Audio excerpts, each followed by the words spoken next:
नमस्कार विद्यार्थी मित्रांनो, मागील व्हिडिओमध्ये आपण ॲटम आणि व्हॅलन्स इलेक्ट्रॉन्स याचा अभ्यास केला होता. तसंच व्हॅलन्स इलेक्ट्रॉन्स वरून आपण त्याचा कंडक्टर, इन्सुलेटर किंवा सेमीकंडक्टर कसा ओळखायचा हे पण आपण पाहिलं होतं. गुड कंडक्टर कोणता ठरू शकतो तेही पाहिलं होतं. आणि ओझर तर आपण शेवटी पाहिलं होतं की चार्ज म्हणजे काय. तर आजही आपल्या लेक्चरला आपण चार्ज म्हणजे काय पासून सुरुवात करूया. आणि त्यामध्ये चार्जचा एकक कोणता आहे, ते कसं घेतलं जातं, त्यानंतर चार्जमुळं पोटेन्शियल कसं निर्माण होतं आणि पोटेन्शियल डिफरन्स म्हणजे काय असतं. तर या बाबींचा अ, ओळख आपल्याला आजच्या लेक्चरमध्ये करून घ्यायची आहे.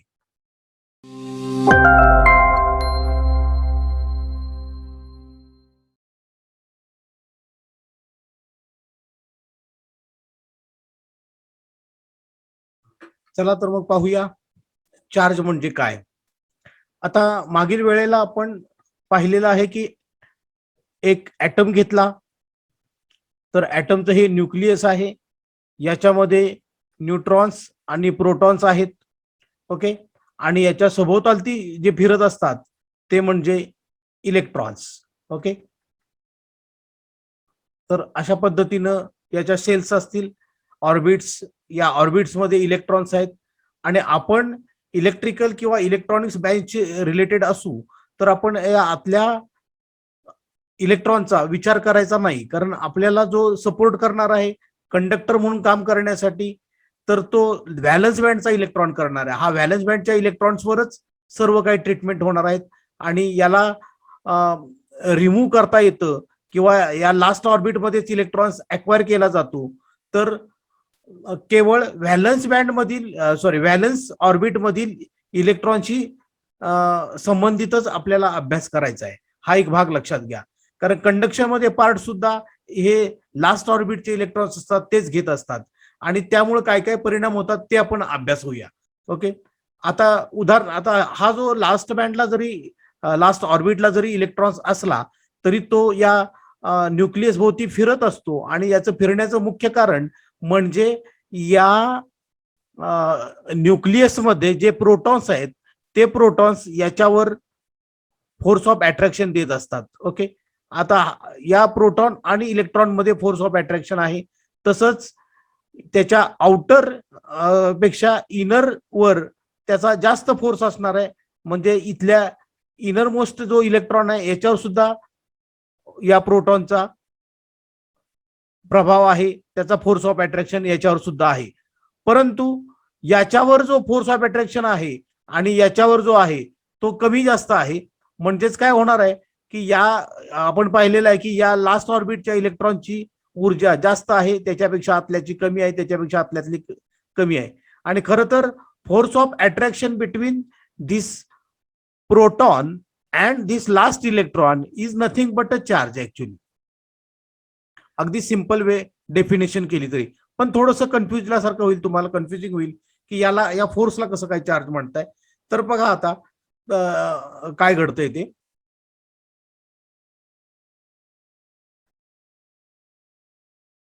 समजा आपण इथं हातामध्ये एक दोरा धरूया आणि याला एक इथं बॉल जोडलेला आहे. हा आपण हातामध्ये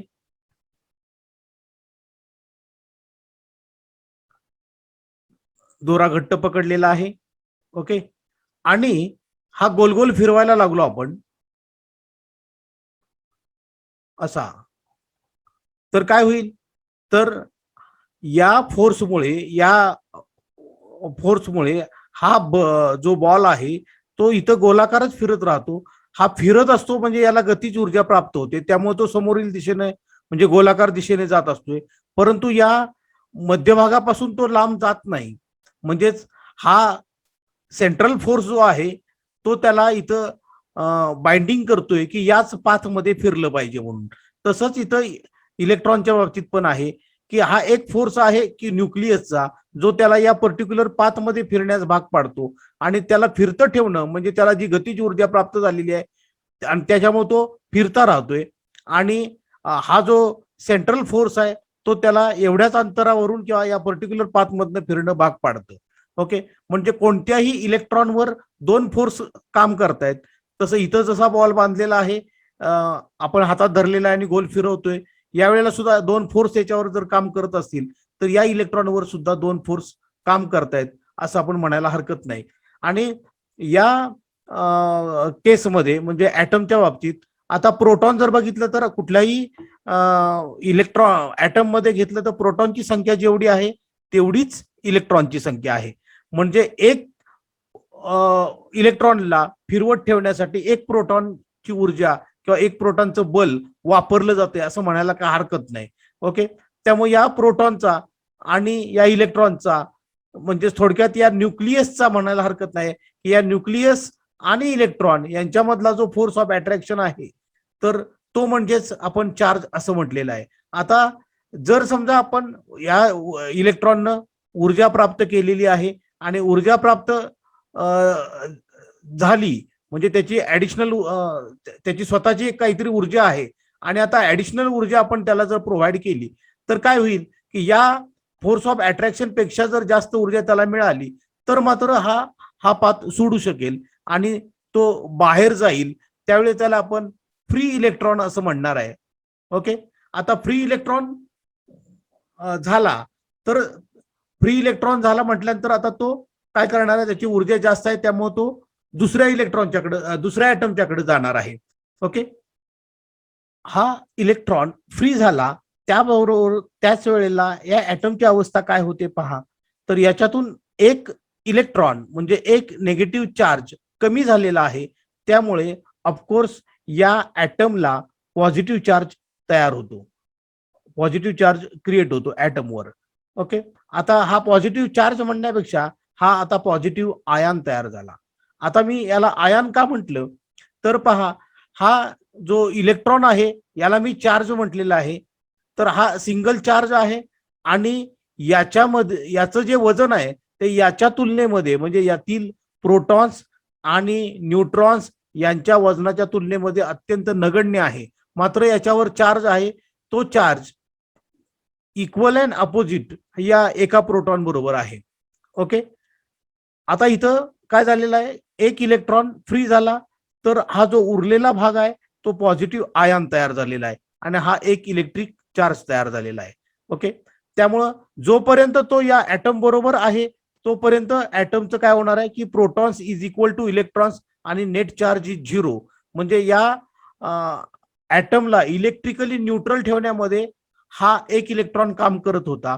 त्यामुळं आता हा एक इलेक्ट्रॉन जेव्हा बाहेर पडतो तो बाहेर पडल्यामुळं त्याचं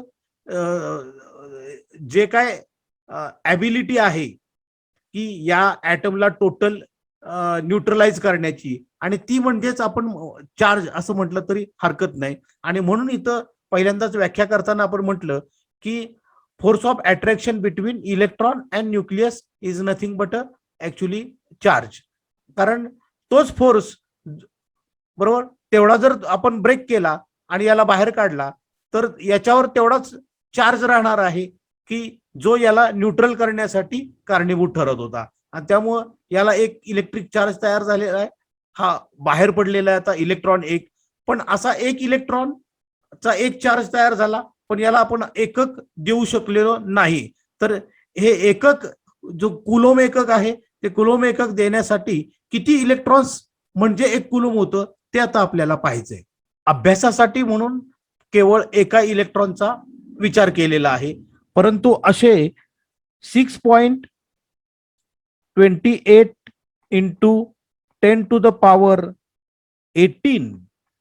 एवढे इलेक्ट्रॉन जेव्हा एकत्र येतात तेव्हा एक कुलोम एवढा चार्ज तयार होतो. म्हणजे एक कुलोम हे एकक आहे ते खूप मोठं आहे.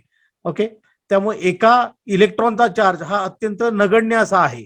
मात्र याला ॲबिलिटी आहे की तो काय करणार आहे तर ज्यावेळेला तो याच्यात असेल त्यावेळेला या ऍटमला न्यूट्रल करतोय किंवा ज्यावेळेला तो फ्री आहे आणि समजा त्याचा निगेटिव्ह चार्ज आहे त्यावेळेला तो दुसऱ्या पॉझिटिव्ह चार्जला अट्रॅक्ट करेल किंवा दुसऱ्या निगेटिव्ह चार्जला रिपल करेल.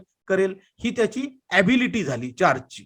ओके, तर आता आपण थोडंसं वळूया की चार्ज बद्दल इलेक्ट्रिक चार्ज बद्दल कोणते रूल्स आहेत ते. जसं आपण आता म्हटलं की पॉझिटिव्ह आयन तयार झाला आणि निगेटिव्ह चार्ज तयार झाला, तसं इथं समजा पॉझिटिव्ह चार्ज आहे एखादा आणि निगेटिव्ह चार्ज आहे, तर यांच्यामध्ये नियम असा आहे की जेव्हा हे चार्जेस अनलाईक असतात म्हणजे विरुद्ध असतात एकमेकाच्या, तेव्हा त्याच्यामध्ये फोर्स ऑफ अट्रॅक्शन असतं. हा एक रूल आहे. आणि जर समजा हा पॉझिटिव्ह चार्ज असेल आणि दुसरा चार्ज सुद्धा पॉझिटिव्ह असेल, तर त्याच्यामध्ये रिपल्शन असतं. आणि जर हा निगेटिव्ह असेल आणि दुसरा चार्ज सुद्धा निगेटिव्ह असेल, तर त्यांच्यामध्ये सुद्धा रिपल्शन असतं. म्हणजे हे इलेक्ट्रिक चार्जचे रूल्स आहेत की लाईक चार्जेस असतील तर त्याच्यामध्ये रिपल्सिव्ह फोर्स येतो आणि अनलाईक चार्जेस असतील तर त्याच्यामध्ये फोर्स ऑफ अट्रॅक्शन येतं. ओके, तर आता पुन्हा एकदा थोडंसं सांगतो की आयन म्हणजे काय आणि चार्ज म्हणजे काय. आता समजा हा एक ऍटम आहे, ऍटम नंबर 1 आणि ऍटम 2 असे मी दोन कन्सिडर केलेत. आणि याच्या लास्ट ऑर्बिटमध्ये एकच इलेक्ट्रॉन आहे समजूया. ओके, आता हा इलेक्ट्रॉन ऍडिशनल एनर्जी जर समजा त्याला मिळाली तर हा फ्री होणार आहे. ओके, हा फ्री इलेक्ट्रॉन झाला तर या फ्री इलेक्ट्रॉनला तुम्ही इलेक्ट्रिक चार्ज असं म्हटलं तरी चालेल. हा इलेक्ट्रिक चार्ज झाला कारण या इलेक्ट्रॉनचं वजन जर पाहिलं तर कम्पेअर टू हा रेस्ट पार्ट ऍटमचा आहे त्याच्या तुलनेमध्ये अत्यंत कमी आहे.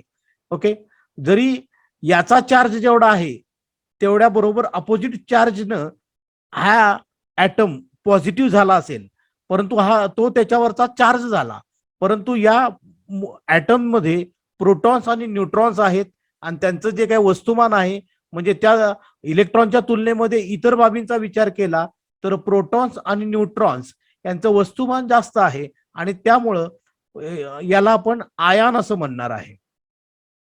ओके, फक्त काय घडतंय की याच्यावर चार्ज आलेला आहे आणि तो अपोजिट या इलेक्ट्रॉनच्या असणार आहे आणि जेवढा इलेक्ट्रॉन एक निघून गेला तेवढाच पॉझिटिव्ह चार्ज याच्यावर तयार होणार आहे. म्हणजे आता number of protons are more than number of electrons, कारण एक इलेक्ट्रॉन निघून गेल्यामुळं.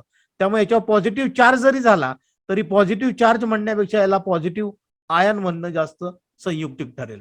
ओके, आता याच पद्धतीनं आपण असं समजूया की एखादा ऍटमला शेवटच्या कक्षेमध्ये इलेक्ट्रॉन्स कमी आहेत स्थिर होण्यासाठी आणि म्हणून समजा त्याने एखादा इलेक्ट्रॉन गेन केला आणि याची लास्ट ऑर्बिट जर कंप्लीट होत असेल, ओके, तर यानं एक इलेक्ट्रिक चार्ज फक्त गेन केलेला आहे आणि त्यामुळं एक इलेक्ट्रॉन याच्यामध्ये वाढल्यामुळं आता number of protons are less than number of electrons. Okay, आता प्रोटॉन्स कमी आहेत आणि इलेक्ट्रॉनची संख्या जास्त झालेली आहे म्हणजे याच्यावर चार्ज जो येणार आहे तो निगेटिव्ह येणार आहे. म्हणजे हा जो तयार होणार आहे याला आपण म्हणणार आहे निगेटिव्ह आयन.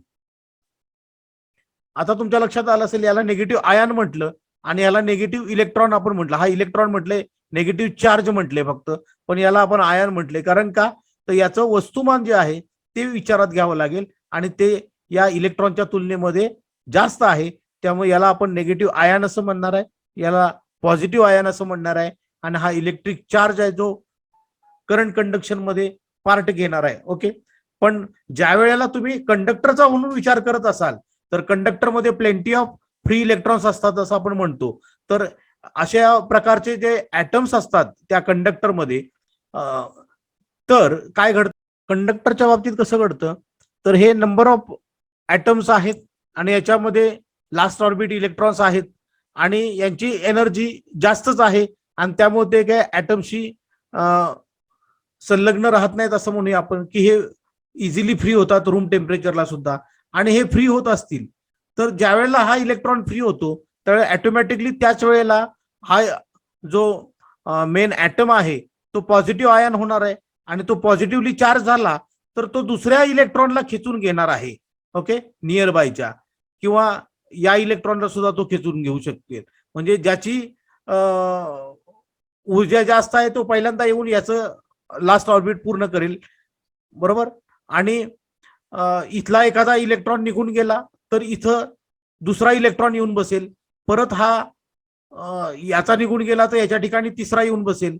म्हणजे एकमेकामध्ये इलेक्ट्रॉन ट्रान्सफर हे सातत्यानं होत असतं कुठलाही ऍटम हा तुमचा number of protons is equal to number of electrons हे इक्विलिब्रियम साधतच असतात, त्यामुळे ते कधीही इलेक्ट्रिकली चार्जड होत नाहीत, ते इलेक्ट्रिकली न्यूट्रलच राहतात. फक्त इलेक्ट्रॉन्स जे आहेत ते एकमेकाकडे असे ऍटम टू ऍटम वॉन्डरिंग करत असतात, एकाकडून दुसरीकडे फिरत असतात. परंतु हे क्रिया जी असते ही अत्यंत क्विक मध्ये घडत असते, त्यामुळं ऍटम हा आयन वगैरे कायमस्वरूपी किंवा दीर्घकाल असं राहत नाही. तर क्विकली काय होतं की हे इलेक्ट्रॉन्स हायर एनर्जी असल्यामुळं one atom to another atom असे जम्पिंग करत असतात, म्हणून त्याला आपण फ्री इलेक्ट्रॉन्स असं म्हणणार आहे. ओके. आणि हे जे वॉन्डरिंग आहे हे एखादा इलेक्ट्रॉन इकडून इकडेही जाईल, एखादा इकडून इकडेही येईल, अशा पद्धतीचं असतं. त्यामुळं इथं जरी इलेक्ट्रॉनची मुव्हमेंट असली तरी रिझल्टंट करंट जो आहे, ज्याला आपण म्हणजे flow of electrons is called current असं म्हणतो, पण त्यावेळेला हे रिझल्टंट किंवा डिरेक्शनल फ्लो जो आहे तो मात्र नेट करंट हा 0 राहतो, म्हणजे इलेक्ट्रॉन जरी मुव्हमेंट होत असलं तरी. पण ज्या वेळेला आपण, आता मी पुढं करंटची एक्सप्लेनेशन देताना तुम्हाला ते सगळं सांगेन की ज्यावेळेला डिरेक्शनल करंट फ्लो होतो, म्हणजे एका पर्टिक्युलर डिरेक्शननं आपण या इलेक्ट्रॉनची मुव्हमेंट करतो, त्यावेळेला इलेक्ट्रिक करंट पिक्चरमध्ये येतो. आता या पोझिशनमध्ये हे इलेक्ट्रॉनची movement one atom to another atom होत असते. ऍटम इलेक्ट्रिकली न्यूट्रलच राहत असतात, फक्त फ्री इलेक्ट्रॉन्स आहेत आणि ते one atom to another atom फक्त जम्पिंग करत असतात. आता कुलोम्बची व्याख्या सांगताना आपण सांगितलं की एक कुलोम्ब म्हणजे 6.28 इंटू 10 टू द पॉवर 18 एवढे इलेक्ट्रॉन्स म्हणजे एक कुलोम्ब. म्हणजे आता आपल्याला अभ्यास करत असताना केवळ एक ऍटम किंवा एक इलेक्ट्रॉन असा एवढा छोट्या स्वरूपामध्ये अभ्यास करून चालणार नाही. तर इलेक्ट्रॉनची संख्या, एक कुलोम्ब चार्ज किंवा आपल्याला जो युनिट वापरायचंय कुलोम्बचं, तर हे वापरत असताना हे याच्यामध्ये असंख्य इलेक्ट्रॉन्स आहेत. म्हणजे आपण एखादा ऍटम किंवा एक इलेक्ट्रॉन असा विचार न करता एखादी बॉडीच विचारात घेतली पाहिजे की हे एक बॉडी आहे आणि या बॉडीमधून इलेक्ट्रॉन्स किती निघून जात आहेत, किंवा एखादी बॉडी आहे आणि या बॉडीमध्ये इलेक्ट्रॉन्स येतात किती, म्हणजे लूज ऑफ इलेक्ट्रॉन्स. ओके. आणि दुसऱ्यामध्ये ऍडिंग ऑफ इलेक्ट्रॉन्स हे किती घडते याला जास्त महत्व राहणार आहे आणि त्यानुसार त्या बॉडीवर चार्ज क्रिएट होणार आहे. ओके.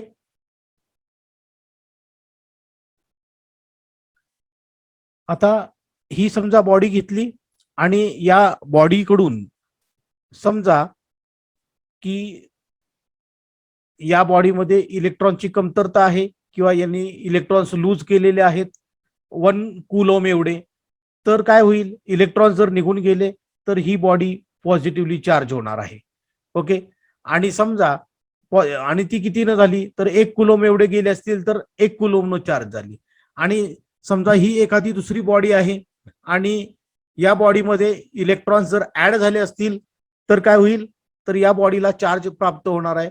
आणि समजा याच्यामध्ये सुद्धा आपण समजूया की 2 कुलोम एवढे इलेक्ट्रॉन्स त्याच्यामध्ये ऍड केले गेले तर या बॉडीला चार्ज होणार आहे -2 कुलोम असा होणार आहे. ओके.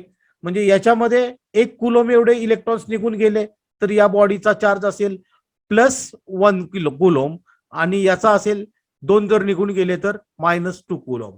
आता कुठल्या बॉडीमध्ये फोर्स ऑफ अट्रॅक्शन असतो आणि ते आपण आता पाहून घेऊया. ओके. तर पुढची पिक्चर दाखवतो तुम्हाला मी.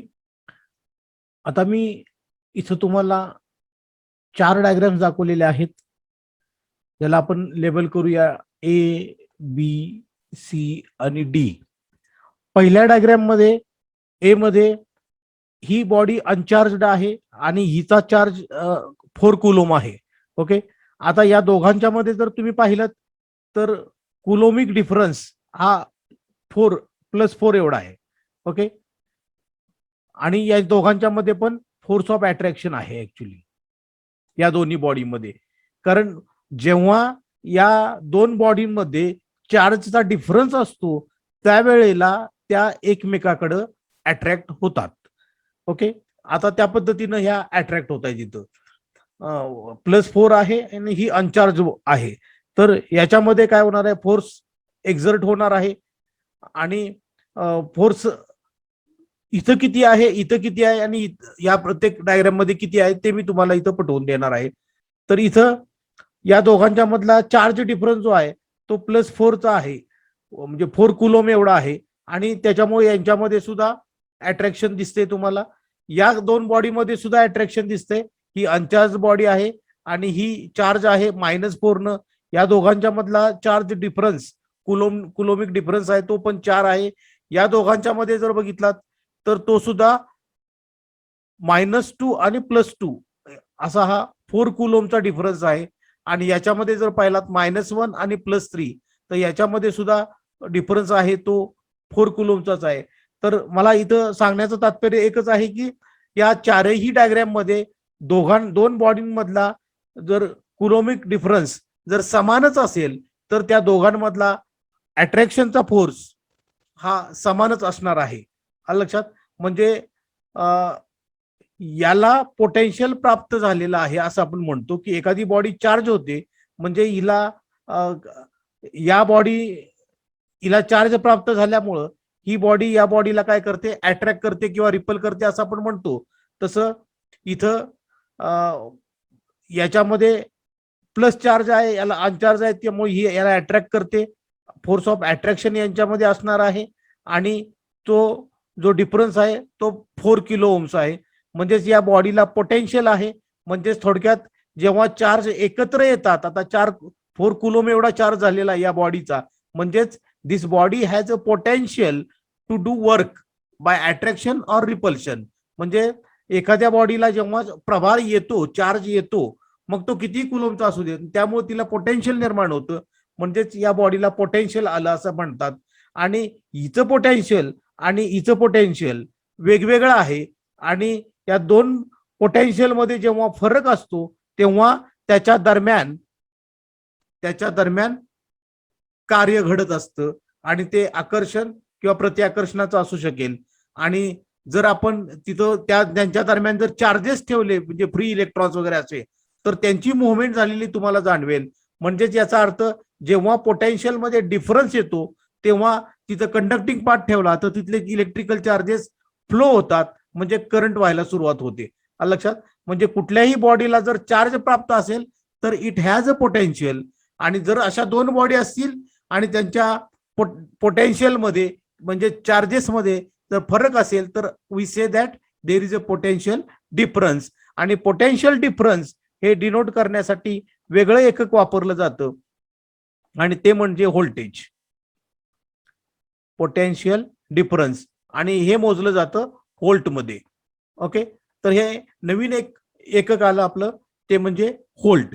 तर व्होल्ट म्हणजे काय, तर एखादी बॉडी असेल आणि तिला चार्ज प्राप्त झाला असेल तर आपण म्हणणार आहे की तिला पोटेन्शियल आहे आणि ती पोटेन्शियल असल्यामुळे ती काय करणार आहे तर वर्क डन होणार आहे. वर्क काय करणार आहे तर आयदर अट्रॅक्शन किंवा रिपल्शनचं असणार आहे. आता इथं मी तुम्हाला अट्रॅक्शनचं दाखवलेलं आहे. ओके, तर हे अट्रॅक्शनचं काम ते करणार आहेत. आणि पण कसं आहे तर इथं हा जो चार्ज आहे आणि हा चार्ज आहे या दोघांच्या मध्ये डिफरन्स आहे आणि डिफरन्स आहे म्हणून तिथं काय होणार आहे पोटेन्शियल डिफरन्स तयार झालेला आहे. आणि त्यांच्या दरम्यान जर आपण चार्ज ठेवला तर तो चार्ज इलेक्ट्रिक चार्ज असेल तर त्याची मुवमेंट होणार आहे, त्याची हालचाल होणार आहे, हे तुमच्या लक्षात येईल. म्हणजेच पोटेन्शियल डिफरन्स जर आपण लावला आणि त्या दोन पोटेन्शियल आता मी बॅटरीचा सिम्बॉल काढलाय इथं प्लस आणि मायनस अशा अर्थानं की याचं पोटेन्शियल पॉझिटिव्ह आहे, याचं निगेटिव्ह आहे, म्हणजे पोटेन्शियल डिफरन्स तयार झाला. आणि याच्या दरम्यान जर मी कंडक्टर लावला तर काय होणार आहे, या कंडक्टर मध्ये जे काय फ्री इलेक्ट्रॉन्स आहेत ते इलेक्ट्रॉन्स फ्लो होणार आहेत, बरोबर. आणि ते नेगेटिव्ह फोर्स या बाजून असेल आणि इलेक्ट्रॉनचा चार्ज नेगेटिव्हच असेल तर ते या दिशेकडून या दिशेकडे फ्लो होणार आहेत. हे मी आता अगदी बेसिकली तुम्हाला सगळं सांगतोय की जेव्हा नंबर ऑफ चार्ज एकत्र येतात आणि त्यांचा संच तयार होतो, समजा हा पॉझिटिव्ह चार्जेसचा संच तयार झाला, हा निगेटिव्ह चार्जेसचा संच तयार झाला, तर this is called as positive potential, this is called as negative potential. असं झालेलं आहे. आणि जेव्हा हा पोटेन्शियल डिफरन्स येतो आणि त्याच्या दरम्यान तुम्ही कंडक्टिंग पाथ देता, त्यावेळेला तिथं जर इलेक्ट्रिक चार्जेस असतील, म्हणजे हा कंडक्टर आहे म्हणून, तर काय होणार आहे की याच्यामधून या इलेक्ट्रॉनची मुव्हमेंट होणार आहे आणि that movement is called as current. आणि ही पर्टिक्युलरली डिरेक्शन आहे, त्यामुळे directional flow of electrons is called as current, आणि तो इथं करंट मुव्हमेंट सुरू होते. तर the flow of electron is called current, अशी सिंपल डेफिनेशन आपण सांगतो. आणि त्याच्यात एक शब्द आपण ऍड केला, तो म्हणजे डिरेक्शनल. पर्टिक्युलर डिरेक्शन ते फ्लो होतात. मग इथं एकाच दिशेने होत आहेत. अल्टरनेटिंग करंट असेल त्यावेळेला तो बोथ डिरेक्शन होईल, एकदा या दिशेनं एकदा या दिशेनं. ते डिटेल्समध्ये आपण एसीडीसी घेताना घेणार आहे. परंतु तूर्त आपण कुठल्या टप्प्यानं आलोय ते पहा. तर आपण पहिल्यांदा इलेक्ट्रॉनचा सिंगल चार्ज पाहिला, तो व्हेरी व्हेरी लो आहे. आणि म्हणून आपण काय केलं, त्याच्या पुढे कुलोमच्याकडे गेलो, कुलोम घेतलं. नंतर तो कुलोमिक चार्ज एखाद्या बॉडीला दिला आणि अशी आपण बॉडी चेक केलं, तर त्या बॉडीमध्ये फोर्स ऑफ अट्रॅक्शन किंवा अट्रॅक्शन डेव्हलप झालं, फोर्स डेव्हलप झालेले आहेत. आणि हे फोर्स इथं जर पाहिलं तर कुलोमचा डिफरन्स असेल सेम, तर या दोन बॉडींमध्ये तेवढाच डिफरन्स तयार होतोय. तर आजच्या लेक्चरमध्ये आपण चार्ज म्हणजे काय हा पाहिला. तो चार्ज अत्यंत नगण्य आहे म्हणून आपण कुलोमचा विचार केला. त्यानंतर हे कुलोम एखाद्या बॉडी वेगवेगळ्या चार्जच्या असतील तर त्याच्यामध्ये त्या प्रत्येक बॉडीला एक पोटेन्शियल निर्माण होते, आणि त्या पोटेन्शियल दोन बॉडी जर असतील तर त्या दोन बॉडीमध्ये पोटेन्शियल डिफरन्स तयार होतो, आणि त्या पोटेन्शियल डिफरन्समुळे करंट निर्माण होतो. ह्या बाबी आज आपण स्पष्ट केल्या. मला वाटतं या आपल्याला चांगल्या पद्धतीने कळल्या असतील. तर आज आपण इथं थांबूया. धन्यवाद.